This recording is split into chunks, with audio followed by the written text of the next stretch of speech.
Salam sejahtera dan salam Malaysia Madani. Pak kata pepatah, tak kenal maka tak cinta. Izinkan saya untuk memperkenalkan diri. Nama diberi Ashpita Doreraj dan berusia 11 tahun. Saya merupakan anak didik di sekolah SJKT Mahaganisa Vidyasalai yang terletak di Setiawan, Perak.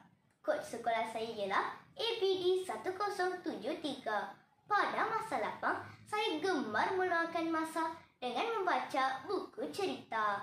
Saya juga terfikir apa yang dikatakan oleh disleksia. Bagi memenuhi persoalan ini, ibu saya telah menghadiahkan saya dengan sebuah buku cerita yang berkaitan tentang disleksia. Pada hari yang istimewa ini, izinkan saya membawa anda menyelami sebuah kisah yang sungguh menyentuh hati dan penuh dengan nilai kemanusiaan. Ayo bersama saya untuk menghayati cerita ini. Novel pilihan saya yang bertajuk Juwita bukan sekadar sebuah cerita, tetapi sebuah cermin yang membiaskan air mata, harapan dan kasih yang tidak pernah terucap. Novel ini hasil karya Syahrul Ashraf dan Daniel Danish dan diterbitkan oleh Aras Mega Publication. Novel ini mempunyai 132 muka surat dan harganya hanya RM12 sahaja, mampu dimiliki oleh semua pelajar. Semoga ada sesiapa beritahu cikgu, aku takut. Itulah doa dalam hati bagi seorang gadis kecil yang bernama Juwita. Doa itu menggambarkan betapa beratnya kesedihan yang ditanggung oleh insan kecil ini.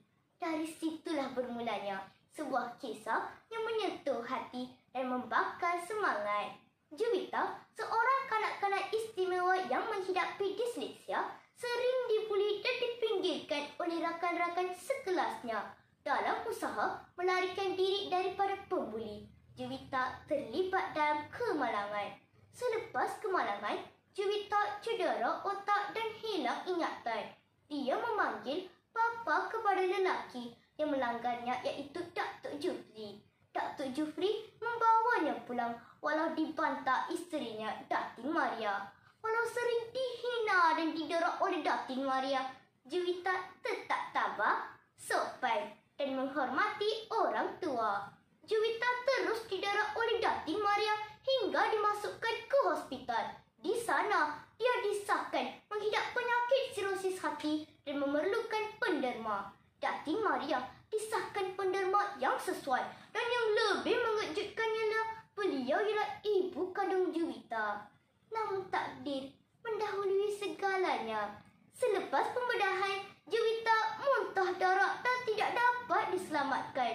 Dia meninggal dunia tanpa sempat mengetahui kebenaran bahawa wanita yang tidak pernah menyayanginya ialah ibunya sendiri.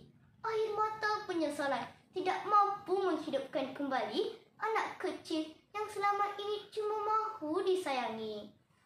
Pengajaran yang paling jelas ialah jangan sesekali kita abaikan kasih sayang terhadap insan yang memerlukan. Hargailah mereka ketika masih ada, kerana keinsafan yang datang lewat hanyalah menjadi sesalan.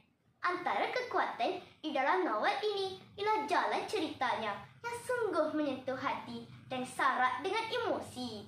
Bahasa yang digunakan mudah difahami dan menyampaikan mesej kemanusiaan yang mendalam. Pada pendapat saya, cuma ada satu kelemahan di dalam novel ini, iaitu ilustrasi di dalam novel ini yang terlalu sedikit dan tidak berwarna, menyebabkan imajinasi pembaca mungkin terbatas, terutamanya dalam kalangan pelajar sekolah. Namun, mesejnya begitu kuat hingga tak perlukan hiasan. Kesimpulannya, Juwita bukan sekadar sebuah kisah, tetapi sebuah peringatan. Ia mengajar kita makna kasih, erti pengorbanan dan harga sebuah penerimaan. Akhir kata, izinkan saya mengakhiri bicara saya dengan serangkap pantun. Andai hidup ini pentas sandiwara, biarlah kasih jadi skrip utamanya.